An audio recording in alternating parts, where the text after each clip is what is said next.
Welcome back friends, आप सभी लोगों का स्वागत है आपके अपने चैनल स्टडी विद आर्यन पर। देखिए दोस्तों, आज हमारा एनसीईआरटी हिस्ट्री यूपीएससी में जो आईएएस प्री का पेपर आता है उसके अंतर्गत 3 प्रकार की हिस्ट्री में से क्वेश्चन पूछे जाते हैं। प्राचीन भारत का इतिहास, मध्यकालीन भारत का इतिहास और आधुनिक भारत का इतिहास। तो प्राचीन भारत का इतिहास हम लोगों ने कंप्लीट करवा दिया है और आपका मध्यकालीन भारत का इतिहास भी कंप्लीट करवा दिया है।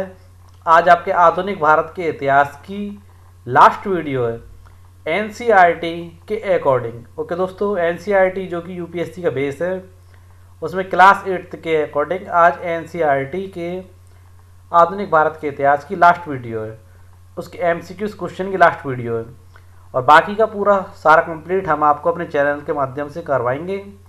परंतु इसकी ये लास्ट वीडियो है, इसके बाद हम आपको अगला चैप्टर है 9th चैप्टर, वो कंप्लीट करवाएंगे और बताएंगे कि उसमें से यूपीएससी एनसीईआरटी में क्या पढ़ना है, क्या नहीं पढ़ना है और क्या यूपीएससी में पूछा जाता है और क्या नहीं पूछा जाता है।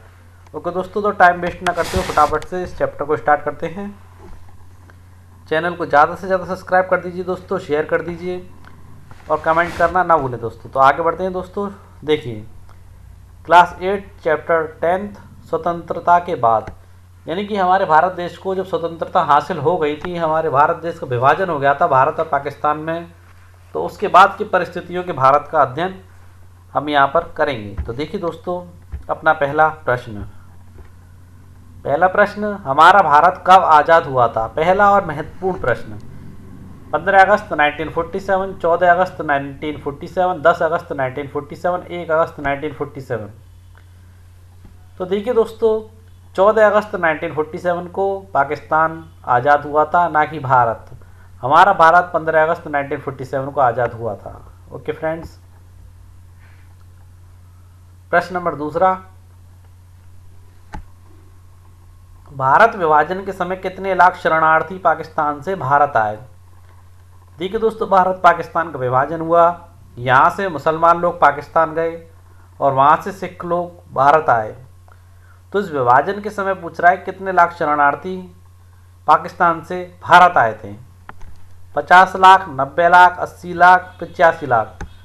तो दोस्तों 80 लाख लोग भारत में शरणार्थी बनकर आए थे पाकिस्तान से। एक महत्वपूर्ण चीज़ और बता देते हैं दोस्तों, उस समय 1947 में जो नरसंहार हुआ था उस समय आपके 10 लाख लोग मारे गए थे। कितने लाख लोग मारे गए थे? सबसे बड़ा इतिहास का नरसंहार माना जाता है। उस समय 10 लाख लोग विस्थापन की वजह से मारे गए थे, एक स्थान से दूसरी स्थान पर आने जाने की वजह से। लगान पिक्चर में आप उसके दृश्य को अच्छे से देख पा सके होंगे। आगे देखते हैं अगला प्रश्न नंबर तीसरा, भारत विभाजन के उपरांत।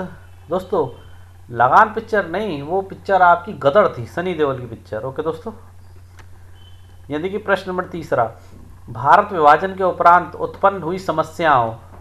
देखिए, भारत का जब विभाजन हो गया तो समस्याएं उत्पन्न होनी थी, तो उत्पन्न हुई समस्याओं के संदर्भ में निम्नलिखित कथनों पर विचार कीजिए। पहला, 500 रियासतें जो राजाओं और नवाबों के शासन में चल रही थी उन्हें एकत्रित करना और शरणार्थियों और रियासतों की समस्या पर फौरन ध्यान देना। दोस्तों सबसे पहली समस्या क्या थी? शरणार्थी जो भारत में आ रहे थे उनके रहने, पीने, खाने का और रोजगार का उचित प्रबंध करना। दूसरी रियासतों की समस्याएं थी। कुछ रियासतें अपने आप को हिंदुस्तान में शामिल नहीं करना चाहते थे, जैसे हैदराबाद के नवाब थे और आपके जौनपुर के लोग भी थे, काफ़ी लोग थे। और उसी क्रम में जम्मू कश्मीर आज भी एक पाकिस्तान की तरफ से विवादित मुद्दा बना हुआ है।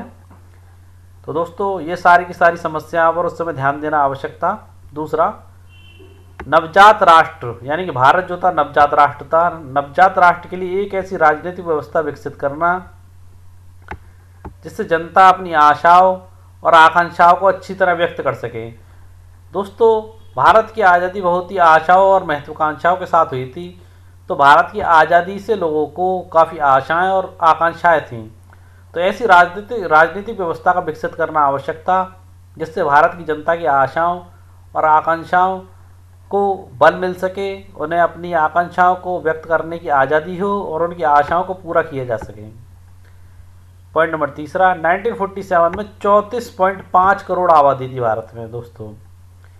34.5 करोड़ आबादी में ऊंची नीची जाति, बहुल हिंदू समुदाय एवं अन्य धर्मों को मानने वाले भारतीय एक साथ खान पान काम धंधों से, मतलब उस समय भारत में भारी विविधता थी। ऐसा राज्य था भारत। उसको कैसे संगठित किया जाए ये समस्या थी उस समय की। तो इस समस्या पर भी उस समय ध्यान देना आवश्यक था। सब लोगों को साथ में लेकर के चलना था। एकता की समस्या के साथ ही विकास की भी एक बड़ी समस्या थी दोस्तों। सबसे महत्वपूर्ण बात ये थी, भारत में इतनी विविधता थी, विभिन्न धर्मों के लोग रहते थे, विभिन्न जातियों के लोग रहते थे, विभिन्न खान पान थे। उन सब में एकता स्थापित करना, फिर उन सब लोगों का विकास करना, ये दोनों महत्वपूर्ण समस्याएं थी। तो देखिए, उपरोक्त कथनों में से कौन सा कथन सत्य है? केवल पहला, केवल दूसरा, केवल तीसरा व चौथा, उपरोक्त सभी। तो दोस्तों यहाँ पर आपके सारे ही कथन सत्य हैं। अगला प्रश्न देखते हैं। प्रश्न नंबर चौथा, भारत के नए संविधान की रचना के संदर्भ में निम्नलिखित कथनों पर विचार कीजिए। भारत में जब हमारा इंडियन कॉन्स्टिट्यूशन यानी कि भारतीय संविधान बना, तो उसके संबंध में निम्नलिखित कथनों पर विचार कीजिए। ठीक, दिसंबर 1946 से लेकर के नवंबर 1949 के बीच तकरीबन 300 भारतीयों ने देश के राजनीतिक भविष्य के बारे में लंबा विचार विमर्श किया था। ये आपके कथन जो है बिल्कुल सही है दोस्तों। लंबा विचार विमर्श उस समय किया गया था भारतीय संविधान को बनाने के लिए। संविधान सभा की बैठकें नई दिल्ली में आयोजित की गई थी, परंतु इसके सदस्य पूरे देश में फैले हुए थे, ये भी बात सही थी। और बहुत सारी राजनीतिक पार्टियों के प्रतिनिधि भी थे। जो इसके सदस्य थे, बहुत सारे लोग विभिन्न राजनीतिक पार्टियों से आते थे। देखिए, इन्हीं चर्चाओं के फलस्वरूप भारत का संविधान लिखा गया। इन्हीं चर्चाओं से जो बेहतरीन चीज़ें लगी, उनमें से भारत का संविधान लिखा गया था दोस्तों। भारत का संविधान 26 जनवरी 1950 को लागू किया गया था दोस्तों। यह कहना बिल्कुल गलत है कि भारत का संविधान 26 जनवरी 1950 को लागू किया गया हो, क्योंकि हमारे भारत का संविधान 26 जनवरी 1950 को लागू किया गया था। कब किया गया था? 26 जनवरी 1950 को। तो देखिए, उपरोक्त कथनों में से कौन से कथन असत्य है? केवल पहला असत्य है, केवल दूसरा असत्य है, केवल तीसरा असत्य है, केवल चौथा असत्य है। दोस्तों यहाँ पर केवल चौथा कथन असत्य है। आगे बढ़ते हैं अगले प्रश्न की ओर। देखिए, भारतीय संविधान में किए गए प्रावधान सार्वभौमिक वयस्क, महत्वपूर्ण शब्द है ये, सार्वभौमिक वयस्क के संदर्भ में कौन सा कथन गलत है? गलत कथन पूछ रहा है। देखिए, हमारे संविधान की खासियत यह थी कि उसमें सार्वभौमिक वयस्क मताधिकार का प्रावधान किया गया था दोस्तों। सार्वभौमिक वयस्क का मताधिकार, जिसे आजकल आप लोग वोट देने का अधिकार कहते हैं। ओके दोस्तों, सार्वभौमिक वयस्क का तात्पर्य 21 साल से ज़्यादा उम्र के सभी भारतीयों को प्रांतीय और राष्ट्रीय चुनावों में वोट देने का अधिकार। जैसे आप जिला स्तर पर भी देते हैं, नगर निगम के चुनाव में भी वोट देते हैं, एमपी के भी वोट देते हैं, एमएलए के भी वोट देते हैं, तो वोट देने का अधिकार आपको दिया गया था। और यह एक क्रांतिकारी कदम था उस समय का। ओके फ्रेंड्स, इससे पहले भी भारतीयों को खुद अपने नेता चुनने का अधिकार मिला हुआ था दोस्तों। यह कहना बिल्कुल गलत है कि उससे पहले भारतीयों को अपना नेता खुद चुनने का अधिकार दिया गया हो। ये हमारा भारतीय संविधान बना, उसके बाद ही हमें यह अधिकार मिला है कि हम अपने नेताओं को खुद चुन सकते हैं। ओके दोस्तों,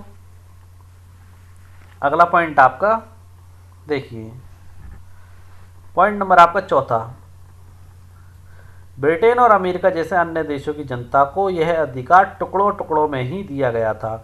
ठीक है, वहाँ पर भी वोट देने का अधिकार टुकड़ों में दिया गया था। वहाँ पहले संपन्न पुरुषों को यह अधिकार दिया गया, फिर अमीरों को दिया गया, फिर गरीबों को और पढ़े लिखे लोगों को, अनपढ़ों को धीरे धीरे ये अधिकार जो था मताधिकार का, वो धीरे धीरे टुकड़ों में दिया गया था। अब देखिए, उपरोक्त कथनों में से कौन सा कथन असत्य है? तो यहाँ पर आपका असत्य कथन तीसरा है, जो आपको बता चुके हैं। देखिए, प्रश्न नंबर छठा, महात्मा गांधी की हत्या कब की गई थी? 27 जनवरी 1948, 28 जनवरी 1948, 29 जनवरी 1948, 30 जनवरी 1948। तो आप लोगों को बता देते हैं दोस्तों, महात्मा गांधी जी की हत्या 30 जनवरी 1948 को की गई थी। कब की गई थी? 30 जनवरी 1948 को। देखिए दोस्तों, इससे संबंधित महत्वपूर्ण बिंदु दूसरे पेज पर आपको बताएंगे। जब तक दूसरा प्रश्न देखिए, भारतीय संविधान में निम्नलिखित में से कौन सी विशेषताएं थी भारतीय संविधान की विशेषताएं पूछ रहा है। सार्वभौमिक वयस्क मताधिकार, ये विशेषता तो थी वोट डालने के अधिकार की। कानून की नज़र में सभी नागरिकों को समानता का अधिकार दिया गया था, ये भी विशेषताएं थी। सभी नागरिक भारत की संविधान में समान दर्जा दिया गया सभी को।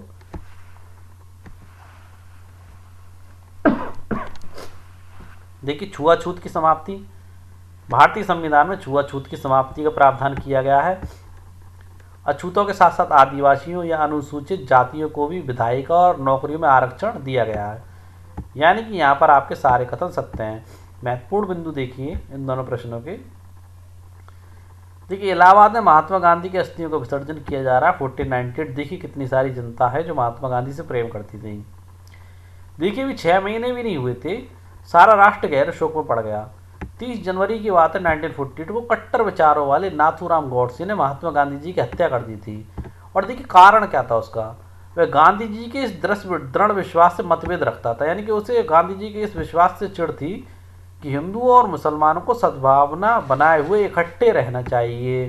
जबकि गांधी जी का ये विचार अच्छा था, परंतु उसे उनके इस विचार से चिढ़ थी। उसी शाम हक्के बक्के राष्ट्र ने आकाशवाणी पर जवाहरलाल नेहरू का भावुक भाषण सुना। दोस्तों, साथियों, हमारी ज़िंदगी की रोशनी बुझ गई और चारों तरफ अंधेरा है। हमारे प्रिय नेता राष्ट्रपिता अब नहीं रहे। ओके दोस्तों, आगे बढ़ते हैं अगले प्रश्न की ओर। देखिए विभिन्न मतभेदों को दूर करने के लिए संविधान में विभिन्न विषयों को कितनी सूची में बांटा गया? 1 सूची, 2 सूची, 3 सूची, 4। तो दोस्तों मतभेदों को दूर करने के लिए संविधान को 3 सूची में बांटा गया था।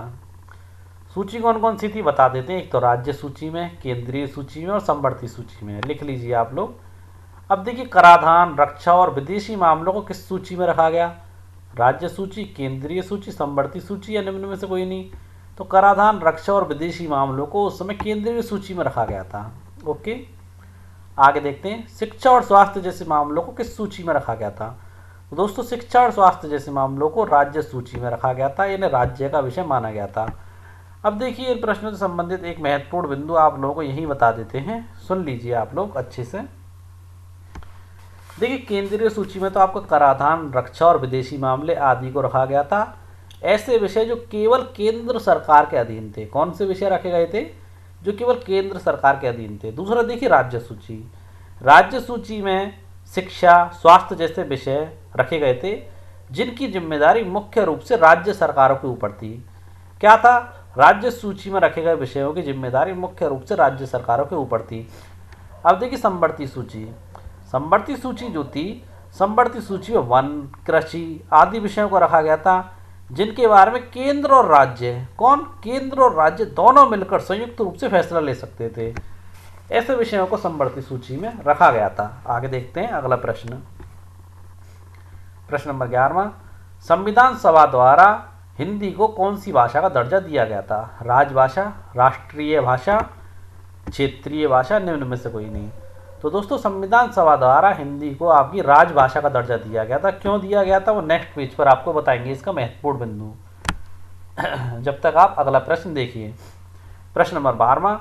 संविधान सभा की प्रारूप समिति के अध्यक्ष कौन थे? Doctor Rajendra Prasad, doctor Bhimrao Ambedkar, T Krishnamachari, निम्न में से कोई नहीं? तो दोस्तों संविधान सभा की प्रारूप समिति के जो अध्यक्ष थे वो डॉक्टर भीमराव अम्बेडकर जी थे। इन दोनों प्रश्नों के महत्वपूर्ण बिंदु नेक्स्ट पेज पर आपको बताएंगे। जब तक ये देखिए। प्रश्न नंबर 3 भाषा के आधार। प्रश्न नंबर 13वां। भाषा के आधार पर राज्यों के गठन की नीति का विरोध करने वाले राजनेता थे? जवाहरलाल नेहरू, सरदार वल्लभ भाई पटेल, महात्मा गांधी। और विकल्प पहला यानी कि जवाहरलाल नेहरू और विकल्प दूसरा यानी कि सरदार वल्लभ भाई पटेल। इस प्रश्न को हल करने से पहले कुछ महत्वपूर्ण चीज़ें आप जान लीजिए। देखिए 1920 के दशक में स्वतंत्रता संघर्ष की मुख्य पार्टी आपकी भारतीय राष्ट्रीय कांग्रेस थी। और भारतीय राष्ट्रीय कांग्रेस ने यह आश्वासन दिया था जैसे ही देश आज़ाद होगा प्रत्येक बड़े भाषाई समूह को अपना अलग अलग राज्य या प्रांत मिल जाएगा। अब दोस्तों चक्कर क्या हुआ, भारत आज़ाद भी हो गया, भारत का विभाजन हो गया 2 पार्टों में, भारत और पाकिस्तान में जाति के आधार पर। और देश उस समय भाषा के आधार पर बंटवारे के लिए तैयार नहीं था। तो बड़े राजनेता थे जवाहरलाल नेहरू और सरदार वल्लभ भाई पटेल को ऐसा लगता था कि इस तरह के बंटवारे हमारा देश और नहीं झेल सकता। अगर हम भाषा के आधार पर क्षेत्र बनाएंगे तो हिंदुस्तान के बंटवारे हो जाएंगे, क्योंकि इस समय भारत की पहली ज़रूरत उसे एक मजबूत राष्ट्र बनाने की थी दोस्तों। ओके, समझ गए होंगे आप। तो जवाहरलाल नेहरू जी, आपके पंडित जवाहरलाल नेहरू और आपके सरदार वल्लभ भाई पटेल, इन दोनों ने आपके भाषा के आधार पर, किसके आधार पर, भाषा के आधार पर किसके गठन, राज्यों के गठन की नीति का विरोध किया था। ओके दोस्तों, आगे बढ़ते हैं। देखिए संविधान सभा में भाषा के सवाल पर बड़ी तीखी बहस हुई।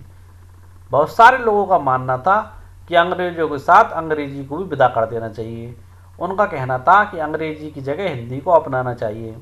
पर देखिए दोस्तों, पर जो लोग हिंदी नहीं बोलते थे उनकी राय इस विषय में बिल्कुल अलग थी, क्योंकि भारत विभिन्न जातियों, विभिन्न धर्मों और विभिन्न भाषी लोगों से मिलकर के बनाया दोस्तों। तो उन लोगों ने कहा, जैसे संविधान सभा में बोलते हुए कृष्णमाचारी ने क्या कहा था, कृष्णमाचारी ने, सुनिए इनके शब्दों को, दक्षिण के लोगों की ओर से चेतावनी देते हुए उन्होंने कहा कि अगर उन पर हिंदी थोपी गई तो वहाँ के बहुत सारे लोग भारत से अलग हो जाएंगे। यानी अगर भाषाई आधार पर भारत में एकता स्थापित नहीं की जा सकती तो भारत के टुकड़े होने की संभावना थी। अतः बीच का रास्ता निकालते हुए हिंदी को राजभाषा घोषित किया गया और अंग्रेजी को अदालतों, सेवाओं, विभिन्न राज्यों के बीच संचार के माध्यम में इस्तेमाल की जाने वाली भाषा के रूप में रखा गया। ओके दोस्तों, अच्छे समझ गए होंगे आप कि हमारी हिंदी को क्यों राजभाषा माना गया। ये भारत में विभिन्न भाषी लोग रहते थे। ओके दोस्तों, अब देखिए अम्बेडकर जी से संबंधित महत्वपूर्ण बिंदु। डॉक्टर भीमराव अम्बेडकर संविधान की प्रारूप समिति के अध्यक्ष थे। इनके नेतृत्व में दस्तावेजों को अंतिम रूप दिया गया था। एक और चीज़ थी जो इन्होंने कही थी, इंपॉर्टेंट है, आप लिखना चाहें तो लिख सकते हैं। अपने आखिरी भाषण में उन्होंने लोकतंत्र के साथ साथ आर्थिक और सामाजिक लोकतंत्र की जरूरत बताई थी। ओके दोस्तों, आगे देखिए अगला प्रश्न नंबर 14, भाषा के आधार पर राज्य के गठन। अब देखिए भाषा के आधार पर ही राज्यों के गठन के लिए सर्वप्रथम कहाँ आंदोलन हुआ। जैसा कि आपकी जो 1920 के दशक में स्वतंत्रता संघर्ष की मुख्य पार्टी जो थी भारतीय राष्ट्रीय कांग्रेस, उन्होंने आश्वासन दिया था कि आज़ाद होने पर भाषाई समूहों के आधार पर प्रांतों का निर्माण होगा, और उन्होंने उसका निर्माण नहीं किया क्योंकि विभाजन से डर गए थे। तो उसका परिणाम आंदोलन के रूप में आना ही था और उसका विरोध होना ही था। तो वही विरोध यहाँ पर हुआ। देखिए भाषा के आधार पर राज्य के गठन के लिए सर्वप्रथम कहाँ आंदोलन प्रारंभ हुआ, कन्नड़ भाषी क्षेत्रों में, तेलुगु भाषी मद्रास प्रेसिडेंसी में, मलयालम भाषी क्षेत्र में, मराठी भाषी क्षेत्र में। तो दोस्तों भाषा के आधार पर सर्वप्रथम जो आंदोलन हुआ वो तेलुगु भाषी मद्रास प्रेसिडेंसी में हुआ। और महत्वपूर्ण बिंदु उसके आपके नेक्स्ट पेज पर बताएंगे। देखिए अगला प्रश्न, जब तक भाषा के आधार पर सर्वप्रथम बनने वाला राज्य था आंध्र प्रदेश, असमिया, बंगाल, मलयालम। तो भाषा के आधार पर सर्वप्रथम बनने वाला राज्य आपका आंध्र प्रदेश था। इससे संबंधित महत्वपूर्ण बिंदु आपको नेक्स्ट पेज पर बताएंगे। आगे देखिए राज्य पुनर्गठन आयोग, महत्वपूर्ण बिंदु, राज्य पुनर्गठन आयोग का गठन क्यों किया गया था। अब देखिए जब ज़्यादा ही मांग उठने लगी भारत में भाषा के आधार पर राज्यों का गठन करने की, तो राज्यों के पुनर्गठन के लिए एक आयोग बनाया गया जिसका नाम था राज्य पुनर्गठन आयोग। देखिए क्षेत्रों के आधार पर राज्यों को निर्धारण करने के लिए, भाषा के आधार पर राज्यों को निर्धारण करने के लिए, जाति के आधार पर राज्यों को निर्धारण करने के लिए। जैसे कि अभी अभी आप लोगों को हमने बताया कि भाषा के आधार पर राज्यों का निर्धारण करने के लिए राज्य पुनर्गठन आयोग बनाया गया था। तो आपका पॉइंट नंबर दूसरा सही है। देखते हैं महत्वपूर्ण बिंदु इन प्रश्नों के। देखिए ये आपके गांधीवादी नेता पोट्टी श्री रामुलु हैं। तेलुगु भाषियों के लिए अलग राज्यों की मांग करते हुए अनशन पर इनकी मृत्यु हो गई थी। करीबन इन्होंने जो भूख हड़ताल अपनी करी थी 58 दिन करी थी और 58 दिन में इनकी मृत्यु हो गई। मृत्यु के बाद आंदोलन काफ़ी तेज फैला जिसके कारण आंध्र प्रदेश बनाना पड़ा। देखिए 1 अक्टूबर 1953 को आंध्र के रूप में एक नए राज्य का गठन हुआ जो बाद में आंध्र प्रदेश बना। ओके दोस्तों, अपने आखिरी भाषण में इन्होंने जवाहरलाल उनसे संबंधित है पंक्ति, तो आपके भीमराव अंबेडकर जी से संबंधित। ओके देखते हैं राज्य पुनर्गठन आयोग से संबंधित महत्वपूर्ण बिंदु। 1956 में राज्य पुनर्गठन आयोग ने अपनी रिपोर्ट सरकार को सौंपी। कब सौंपी, महत्वपूर्ण तिथि है ये 1956 में, ध्यान रखना दोस्तों, कब सौंपी थी 1956 में।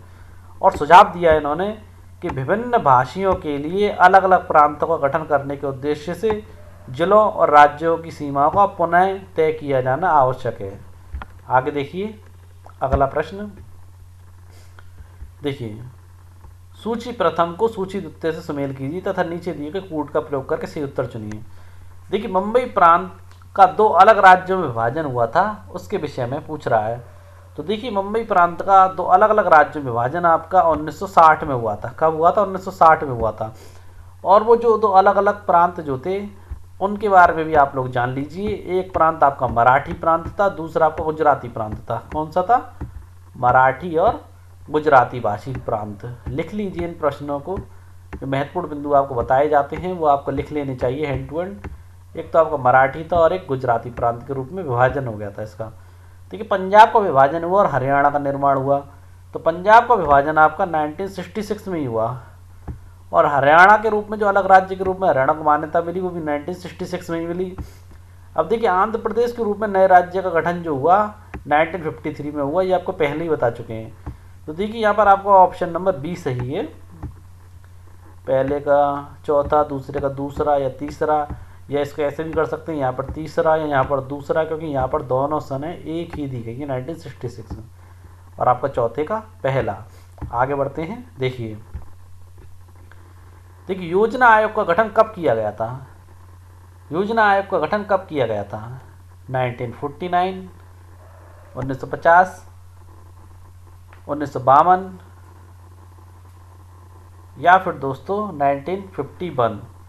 तो दोस्तों योजना आयोग का गठन आपका 1950 में किया गया था। कब किया गया था? 1950 में। देख लीजिए 1950 में सरकार में आर्थिक विकास के लिए नीतियां बनाने और उनको लागू करने के लिए एक योजना आयोग का गठन किया गया था। क्यों किया गया था? आर्थिक यानी कि इकोनॉमिकली, यानी कि पैसे कमाने के लिए नहीं, आर्थिक विकास के लिए नीतियां बनाने और उसको लागू करने के लिए योजना आयोग का गठन किया गया था। अब देखिए निम्न में से योजना आयोग का कार्य नहीं था। क्या कार्य नहीं था योजना आयोग का?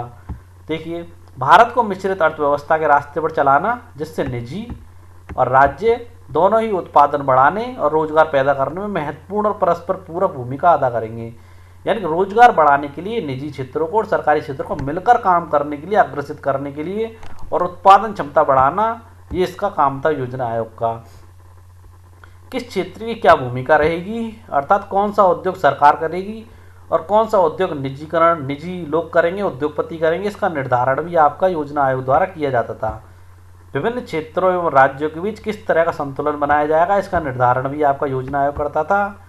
निजी उद्योगों से कर वसूली करना, तो दोस्तों ये चीज़ योजना आयोग नहीं करता था। और प्रश्न क्या पूछ रहा है? निम्न में से योजना आयोग का कार्य नहीं था।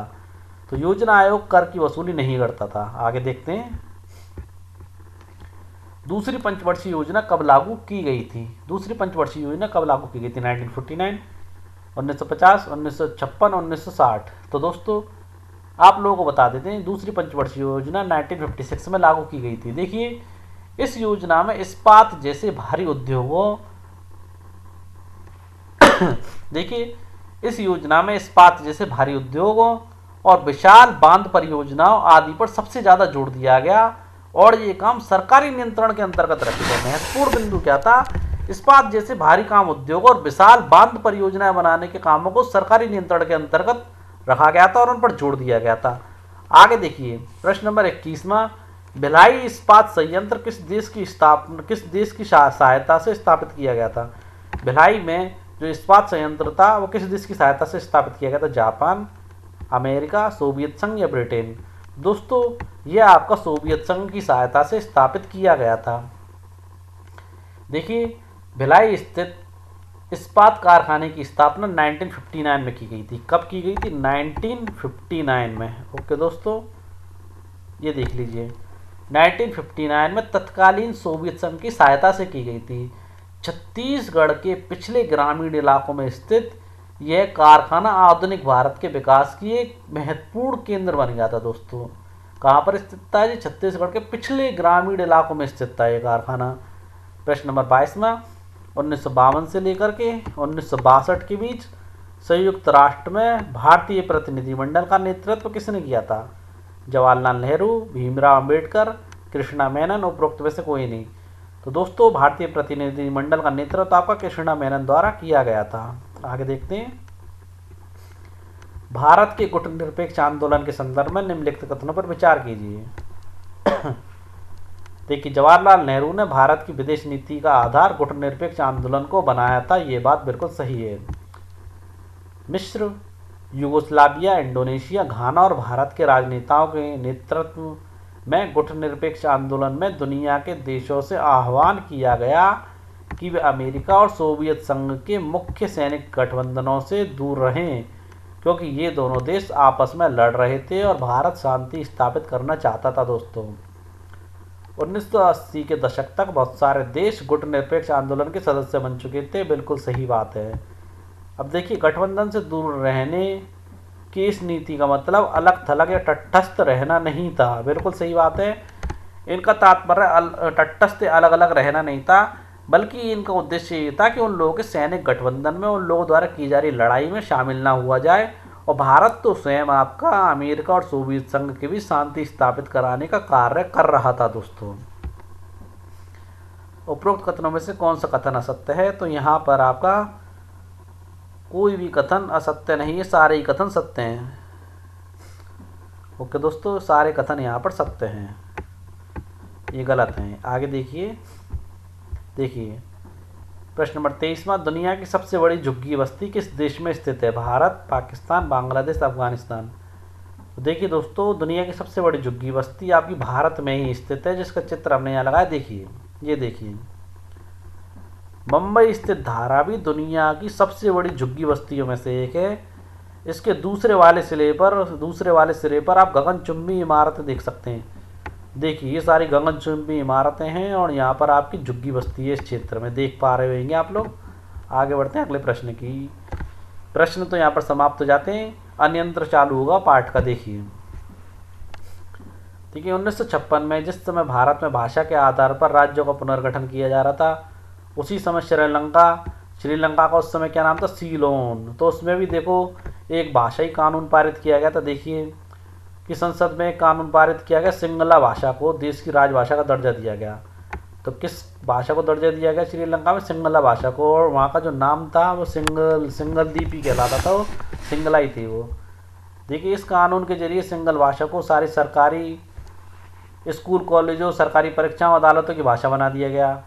और देखिए, इसका विरोध भी होने लगा, क्योंकि श्रीलंका के उत्तर में रहने वाले तमिल भाषी अल्पसंख्यकों ने इसका विरोध किया। अब देखिए, यहाँ पर भाषा के आधार पर विरोध होता है तो विरोध लंबे समय तक चलता हो सकता है, उसके कारण देश के टुकड़े हो जाएं। इसी कारण श्रीलंका के जो तमिल भाषी लोग थे उन्होंने विरोध किया, जो विरोध आज तक चल रहा है। देखिए, बंदूक ताने हुए तमिल उग्रवादी श्रीलंका में गृह युद्ध का प्रतीक है। देखिए, पढ़ लीजिए आप इसको।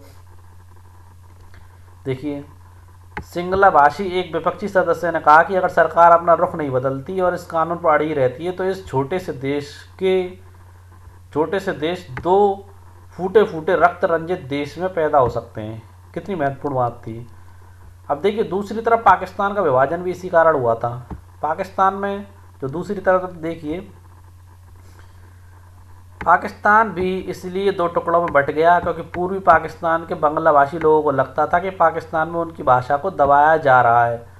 इसके विपरीत भारत एक एकीकृत राष्ट्र के रूप में कायम रहा। क्यों कायम रहा, उसका कारण था दोस्तों, भारत एक अलग उदाहरण इसलिए बना क्योंकि भारत में सभी भाषाओं को सम्मान दिया गया और उन्हें अपनी भाषाओं को डेवलप करने के लिए उचित मौके भी प्रदान किए गए, अवसर भी प्रदान किए गए। जबरदस्ती हिंदी को राष्ट्रीय भाषा बनाकर देश के टुकड़े करने के लिए प्रयास नहीं किए गए। ओके दोस्तों, एक अच्छा कदम था हिंदी को राष्ट्रभाषा की जगह राजभाषा बनाना। ओके दोस्तों, आज की वीडियो कैसी लगी? अच्छी लगी हो तो फटाफट से हमारे चैनल को सब्सक्राइब कर दीजिएगा दोस्तों, और लाइक शेयर करना ना भूलें। कल फिर मिलते हैं अपनी अगली वीडियो के साथ, तब तक के लिए जय हिंद दोस्तों।